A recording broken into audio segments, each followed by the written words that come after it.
Hello everyone. In this video, we are going to look at different HTTP status code. So we have already looked at the HTTP response and request message format in the previous video.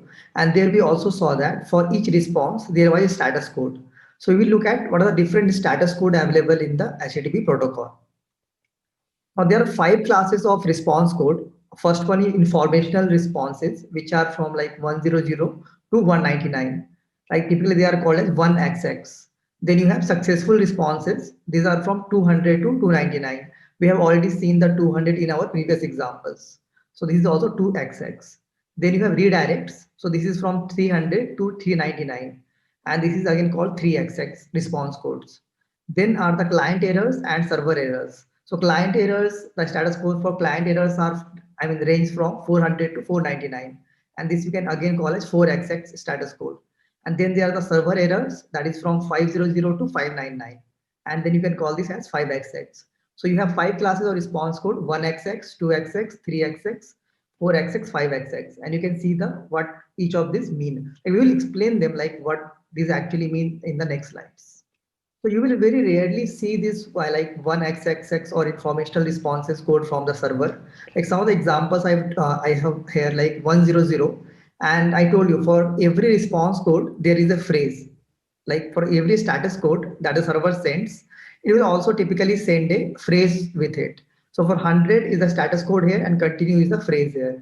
And what does the 100 response, the status code mean in the response? So this interim response indicates that the everything so far is okay and the client should continue the request or ignore the response if the request is already finished. So this is just for informational purpose. So server is just telling the client that if till now everything is okay and you can continue the request. Then you have 101 switching protocol is the phrase there. So this code is sent in response to an upgrade request header from client and indicates the protocol the server is switching. So in between, let's say if like server and the client, if they want to upgrade to some other like HTTP protocol, now they can use this 101, like the server can reply with the 101 status code and also like which version, but protocol version it wants to use. And then client will get that and both can then start communicating over the upgraded HTTP version.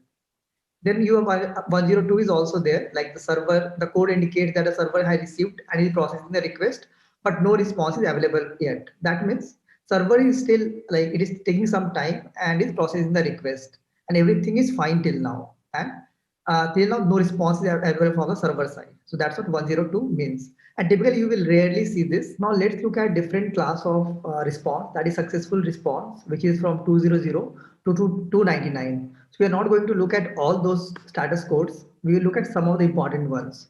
And this status code like 200 OK, this is the status code that is typically you will see. Like you will see this most of the times you will see this status code. And whenever, for example, when you open a website or anything, unless you see some error on that page, you should see mostly 200 OK status code from the server. So this what does this 200 OK reply means or response means from the server? This means that the request has succeeded. The meaning of the success depends on the HTTP method. If it is get method, and typically you will be mostly using get method, the resource has been fetched and is transmitted in the message body. That means the request was successful typically. Now for different methods like head, put, post, trace, this can have 200 OK can have different meanings. So we are not going to cover that in this video. We will cover about like different HTTP methods in the next video. There we will see this. But here you can just go through the definition of this. The next one is 201 created. So typically this is in reply of when you make a post request or maybe some put request. So when you make this request to the server, it will reply typically with 201 status code. That means that whatever you, so typically post or put is typically used to create some new resource on the server itself. So if you get 201, that means the request has succeeded and a new resource has been created as a result of the post or put request. Then you have 204, the phrase here is no content. So there is no content to send for this request. So typically you will see most of the response will typically contain some body at the bottom. Like for example, google.com, it will contain the HTML. And other www websites also they will contain the HTML for that. But sometimes it may happen that there is no content like there for that response. In that case, you will see the response code 204. There are headers which can be helpful for you, but there are no content in that. The user agent may update its cached headers for this resource with the new ones. So that's for 204. Now let's look at the use case for 204 status code. The common use case is to return 204 as the result of a put request, updating a resource without changing the current content of the page displayed to the user. So you want to update some resource, but you do not want to like change the current page that the user is seeing. In that case, you can send the 204 status code. The server can send 204. Now, if the new resource is created, so if you are updating it, the server will send 204. But if the server is going to create a new resource, in that case it will send 201. And if you want to change the page, so let's say if you are updating the something on the server and you also want to update the page that the user is seeing, then you have to send 200 status code. So that's the typical different use cases of like 204 and 201. Let's now move on to the next series of like response code, that is 3002 to 399. This is redirection messages. So typically this is used for redirection. Like whenever you want to redirect one URL to another URL, this will be used. So let's look at some of this like 301, 302, 304. Typically you will see these all mostly. So 301 is like moved permanently. So some URL, like let's say like let's say I was hosting my blog at some website, let's say maybe shivamitra.com, let's say. And in future, let's say I move to some new website, maybe shivamitra1.com, right? Now, whenever somebody hits my old website, then what I can tell the user is that like I can configure my server to reply to the user that my website has moved to a like separate URL, different URL. Hit that URL now. So if you see 301, the URL of the requested resource has been changed permanently. The new URL is given in the response. So I will show you here. Better to understand this with an example. Just type Gmail. No, first do one thing. Inspect element. So you want to see the headers, network. Already there is a request. Let's delete this. Okay, Gmail. Just type gmail.com in the browser. Okay, a lot of requests are there. I mean, of course. Okay. So see at the first you get it is sending you 301 status. So of course the first status that we have seen. That means that this gmail.com we have typed, if you see here, in the response, if you see, it is saying 301 moved permanently, and then it is giving you the location of the new one. So it is saying that gmail.com has moved to a new URL. The new URL is https www.google.com gmail. So you should enter this URL. I mean, if you want to access Gmail, and typically you do not have to type that in the browser because browser will do it on its own. It will redirect it on its own. If you see the second line, it has hit the next location URL that was sent from the server. It is hitting the next one, that is this one, google.com gmail. It is hitting this. The browser will typically by default it will hit the redirected URL. So this is for 301. That means the old URL or old resource has been moved to a new place, and server will reply also with the what is the location of the new one. 302 found. This is a bit different from 301. This response code means that the URI is uniform resource locator, or the URL of the requested resource has been changed temporarily, not permanently. 301 means it has been changed permanently.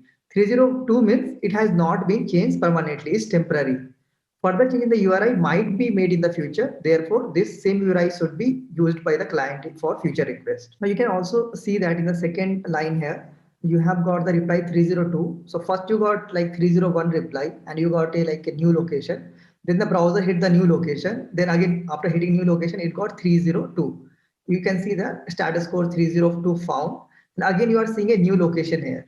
But the meaning is different here. In 302 means the change is temporary, not permanent.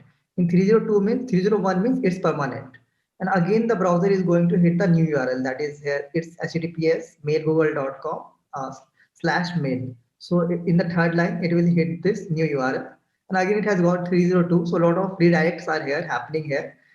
Because see, if you just type the actual URL, if you see the response code at which we have got is this one, google.com intl engp gmail about. So this is the actual URL that finally we got to. And a lot of redirection happened before this. Like next one is 304, that is not modified. It tells the client that the response has not been modified, so the client can continue to use the same caged version of the response.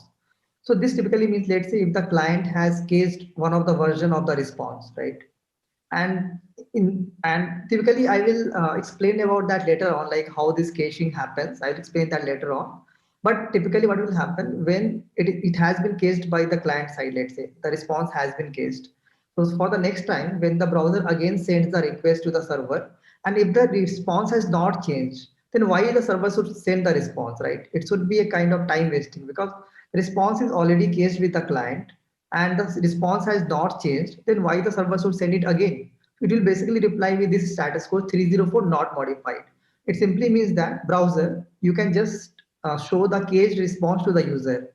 I do not need to send any new response because you already have the response that is the updated one. So just show that to the user. One next class of response code that is very important is client error responses.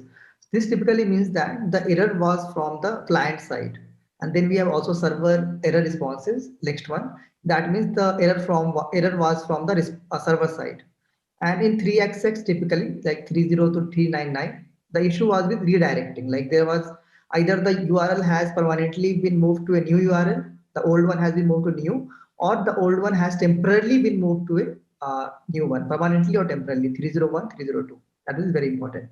So in client error responses, like there are typically 400 to 499, but I am taking some of the important ones here. First one is the 400 bad request. You would have typically seen this in your browser. So that means the server could not understand the request due to invalid syntax. So if you are making some request with some invalid, like which has the invalid syntax, take example of this. You are trying to fill some input data, some form, and one of the field in the form accepts a integer, but you are not, like let's say it's the age field, and you are typing some string in that. Now, of course, that's an invalid syntax because the server is accepting a integer there. In that case, the server may reply with 400 bad request. Another example can be, let's say the server is accepting some JSON like request. You can have some JSON message and you can send that request to the server. But it is also accepting, like it also wants that there should be some like mandatory fields in that JSON, but you are not including that mandatory field and sending the request.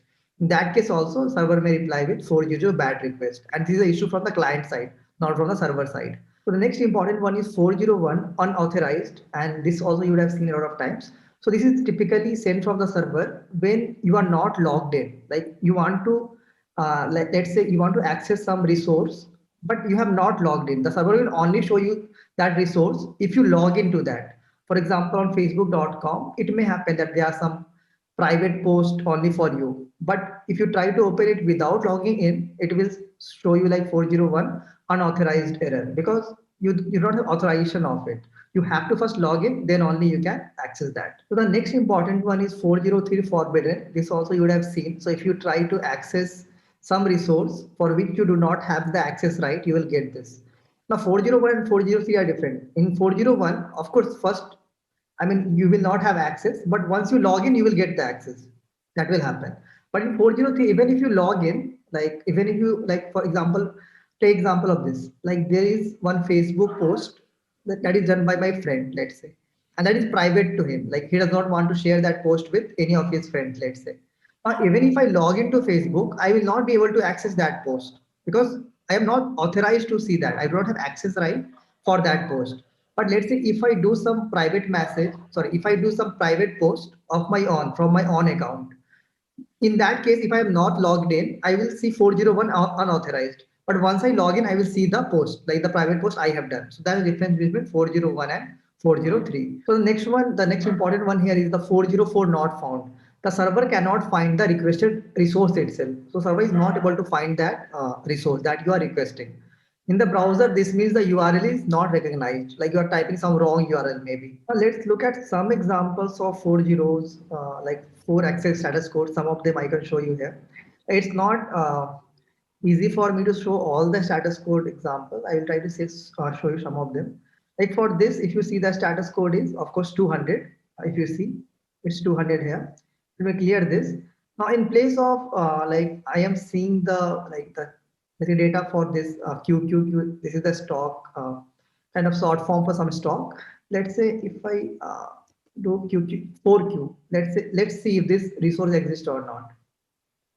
Answer is again okay. This exists. Fine. Okay. So this does not exist. So you see, if you see the reply here, code is not found, description no data found, symbol may be delisted. So for this symbol, like stock symbol, this symbol maybe does not exist or maybe it's delisted. And you can see the reply here 404 from the server 404 not found. Now, when I type just query one finance.yahoo.com, I see like 403 status code, like reply from the server. This means that I don't have the access to view this resource. It may happen that this resource is only the only the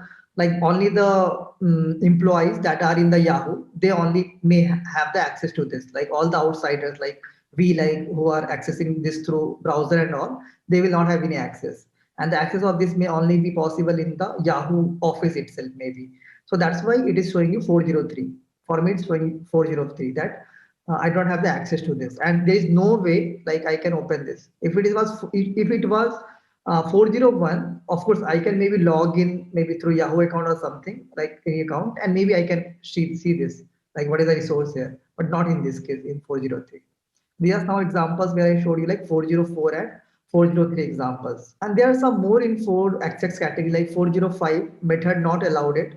So let's say if the server is only allowing you get method, and if you ask it for post method, it may reply 405 in the status code. The next one is 429, too many requests. So the user has sent too many requests in a given amount of time. Let's say if a server is configured that a user should only send, let's say, 10 requests in 1 minute. Now, if you try to send like 15 requests in 1 minute, you may see replies like 429 status code on after the 10th request, on the 11th request, you may see 429 status code because the server is telling that it is trying to rate limit you because you cannot, because it's configured on the server, right? That you should not be making like one user should not be making more than 10 requests in 1 minute. But if you are making the 11th request within the 1 minute time frame, it will send you 429. Next one is the 451, like unavailable for legal reasons. So this may be done by government itself. Like in the country, if the government has blocked some website or something, and it doesn't want you to access that, it may, like the browser may throw you 451 in that case, like web page censored by the government kind of. The next one is the very important one, and this is like server error responses. So in the client error responses, the issue was with the client side in all the four. Like if you see in 400, I mean you were sending some URL with invalid syntax. In 401, like you were trying to access something without logging in, without like signing up. 403 was like forbidden, like you do not have access to a resource. 404 was that the resource does not exist itself, and there are many more there. Now, server error response is different. Like the issue is not from the client side, the issue is from the server side itself, which is serving the response. So some of the famous ones here are 50, 502, 503, 504.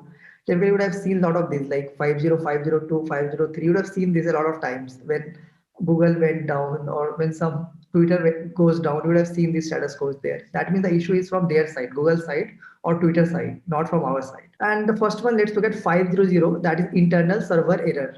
So the server has encountered a situation it does not know how to handle. The server you are hitting, it has encountered a situation it doesn't know how to handle. Typically, this will be like errors. Like there will be some errors. Like it may happen that you are making some request that server is not able to handle, or in the server code there are some errors in that. One example can be null pointer exception in Java. So due to maybe you are sending such type of input that the server is not able to handle in that case. So it may reply with 500 internal server error that it was not able to handle that request itself. And then you have 502 bad gateway. This error response means that the server while working as a gateway to get a response needed to handle the request got an invalid response. So this is again a very famous one, 502. So first I'll explain what gateway is. First I'll explain that. So I have drawn one diagram here. So I have two boxes here. G is for gateway, O is for origin server. So what typically happens is when you hit any website, famous websites that like google.com, let's say, when you hit this google.com, it does not, let's say google.com, like original server, the origin server is running in US, let's say. It does not happen that your request directly from browser goes to US. No, it does not happen like that. It may happen that there will be some servers maybe within India itself, like some servers within India itself. Now the first your request will go to this like the gateway server. Like this is called by different names. It can be gateway, it can either be proxy, it can either be CDN servers like content delivery networks. It can be called by different names. So your first request will hit this like this gateway first. And from the gateway, the request will then go to the origin server, like to the US. So that's typically how the traffic gets handled by big companies. So what 502 bad gateway means that this gateway, like this was acting as a server for that website, let's say google.com, like this got a invalid response from the origin server. So whenever this gateway receives a invalid response from origin server, this will throw 502 to you. Next one is the 503 service unavailable. This also you would have seen a lot of times. The server is not ready to handle the request. While 503 service is unavailable. That means there is some issue on the origin server itself.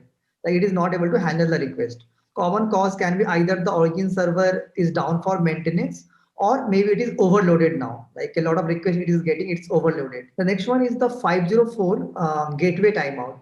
Like again, see, this is again related to gateway. That means what happens again, you have a gateway there. So if you see 404 gateway timeout, this means this error response is given when the server is acting as a gateway and cannot get a response in time. That means this was waiting for the response from the origin server. The gateway was waiting for the response from the origin server. Like it waited for some time, but even after that time, the response didn't arrive. So it will send you 404 timeout. The next one is 505 HTTP version not supported.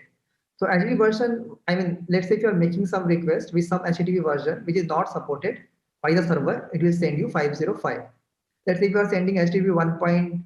Let's say HTTP, you are sending a HTTP 3 request maybe, but the server does not support HTTP 3 till now. So it will send you 505 version not support. And here are two images of like the errors, like what you typically see on the browser. So first one is temporary error 500 and the next image is for 502 status code. And typically you will see that from different websites when they are typically down or there are some issues with their servers, you will see this error code. And this was all for this status code, whatever I have covered here, like different status code 1xx, 2xx, 3xx, 4xx, 5xx. And if you do have any doubts on any of this, do ask that in comments. And in the next video, I will be covering HTTP status methods like get method, post method, put method. They are some of the famous HTTP methods. So I'm discussing in details about this. So keep watching like all the videos here. Thank you.